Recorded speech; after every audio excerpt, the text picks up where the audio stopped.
Hi there, and welcome to English Fabula.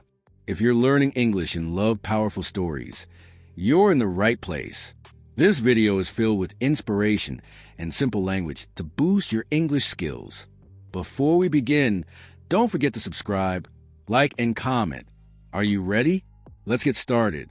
Today, we're going to learn about founding the fathers of America. Have you ever wondered what it really took to create a country from scratch? I mean, not just laws and borders, but a whole new identity, beliefs, freedoms, a voice of its own. That's exactly what a small group of passionate, determined, and visionary individuals did in the late 1700s. We call them the Founding Fathers of America. But their story? It's not just about powdered wigs, scrolls, or statues in the park. It's about sacrifice, courage, sleepless nights, heated arguments, and daring to challenge the most powerful empire in the world, Great Britain. So, let's sit back for a moment and imagine what it felt like to be in that room. That hot, cramped room in Philadelphia in the summer of 1776. No air conditioning, just open windows, buzzing flies, and a whole lot of pressure. Inside, men from 13 different colonies, each with different interests, accents, and beliefs, came together for one reason: to decide the future of a people who had never truly been free. They knew what they were doing wasn't just bold, it was dangerous. Treason, in fact. If they failed, they'd be branded as traitors, hanged, families ruined, legacies erased. But they pushed forward anyway, because they believed in something bigger than fear.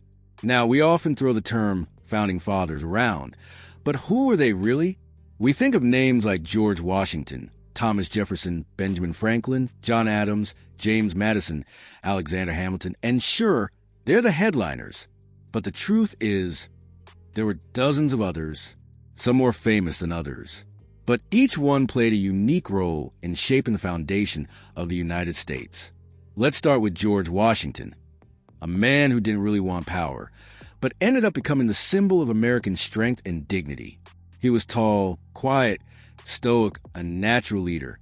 When the Revolutionary War broke out, the Continental Congress chose him to lead the army, not because he was the best general in history.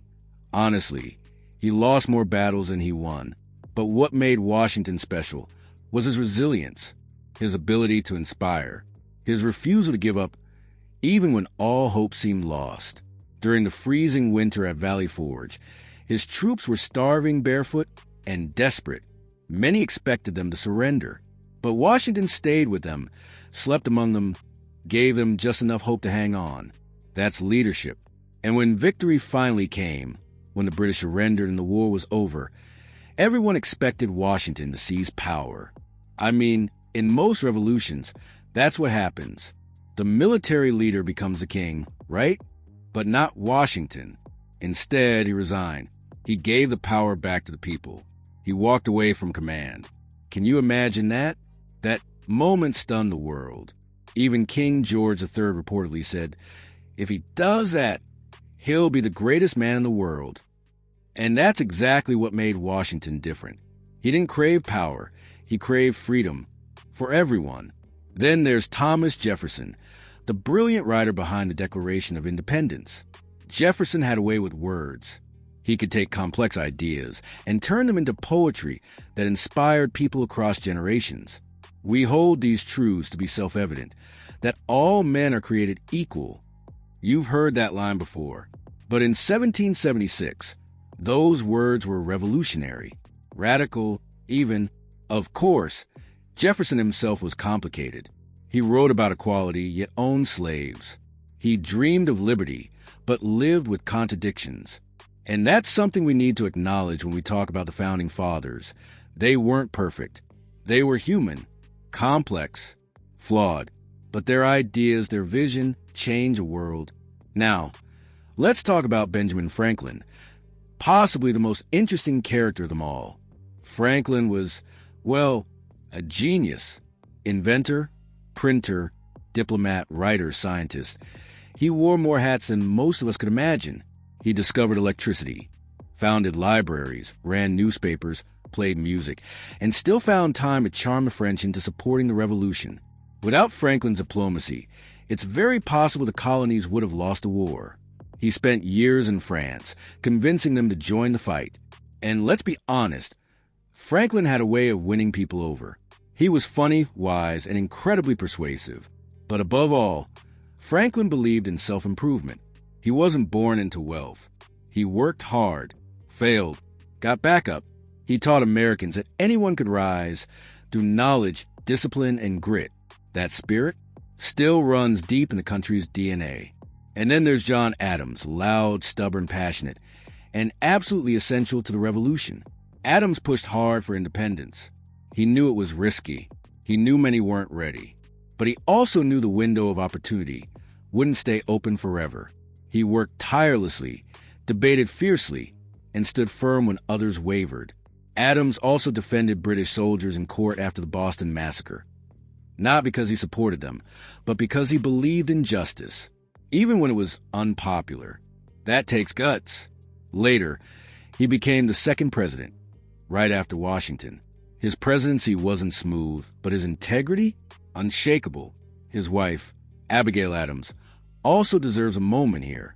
She wasn't officially a founding father, but her letters, her ideas, her influence were powerful. She pushed for women's rights education and reminded John to remember the ladies when building this new nation, a true force behind the scenes. Now, James Madison, small in stature, but a giant in political thought. He was a key architect of the U.S. Constitution, the very blueprint of American democracy. Madison believed in structure, balance. He didn't want another king. He wanted checks and balances, 3 branches of government, so no one person could hold too much power. Without Madison, the Constitution may have never been ratified. He fought hard to include the Bill of Rights, those first 10 amendments that protect our freedom of speech, religion, and so much more. It was his way of saying, yes, the government is powerful, but not more powerful than the people. And of course, we can't forget Alexander Hamilton. If you've seen the Broadway musical, you already know Hamilton's life was full of ambition, drama, and vision. He was born poor, an immigrant, but he climbed his way up with sheer brilliance and determination. He became Washington's right-hand man during the war, and later, the first Secretary of the Treasury. He built the financial system, established a national bank, and set America on a path toward economic strength. But Hamilton was also a fighter. He clashed with Jefferson, dueled with Aaron Burr, and made plenty of enemies. Still, his contributions? Unmatched. He helped turn ideas into lasting institutions. Now, beyond these big names were so many others. Samuel Adams, the fire starter behind the Boston Tea Party. Patrick Henry, who gave us the famous words, "Give me liberty or give me death." Thomas Paine, whose pamphlet Common Sense lit fire in the hearts of everyday people. And dozens more, men who signed the Declaration of Independence, who served in the Continental Congress, who risked everything, not for power, but for principle. What's incredible is this. These men didn't agree on everything. In fact, they argued a lot. They disagreed on states' rights, slavery, taxation, foreign policy, almost everything. But they shared one unshakable belief, that the people should have a voice, that a government should serve its citizens, not the other way around. And that belief, that idea, has echoed through centuries. Think about that for a second. They didn't know if it would work. Democracy hadn't been tried like this before. There were no guarantees, no safety nets, just hope, just faith. They put ink to paper, signed their names, and said, "Let's build something new." And they did. Today, more than 2 centuries later, we live in the legacy they created. A country built on debate, on compromise, on the belief that progress is always possible. But it's important to remember, the Founding Fathers weren't gods. They weren't perfect. They made mistakes. They didn't solve every problem. In fact, they left many unresolved. But what they did do was lay the foundation for something better, something flexible, something that could evolve. They gave us a starting point. And the truth is, every generation since has played a role in shaping that vision, expanding it, defending it, reimagining it. From civil rights to women's suffrage, from immigrants chasing the American dream to everyday people voting, speaking out, standing up. We are all part of the story they began.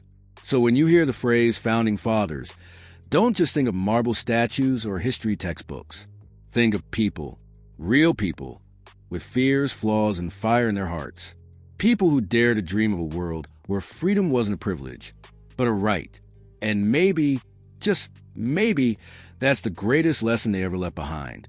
Pause, reflect, and ask yourself, what would you do if the future of a country rested on your shoulders? Would you sign your name? Would you speak up? Would you fight for something bigger than yourself? Because that's exactly what they did.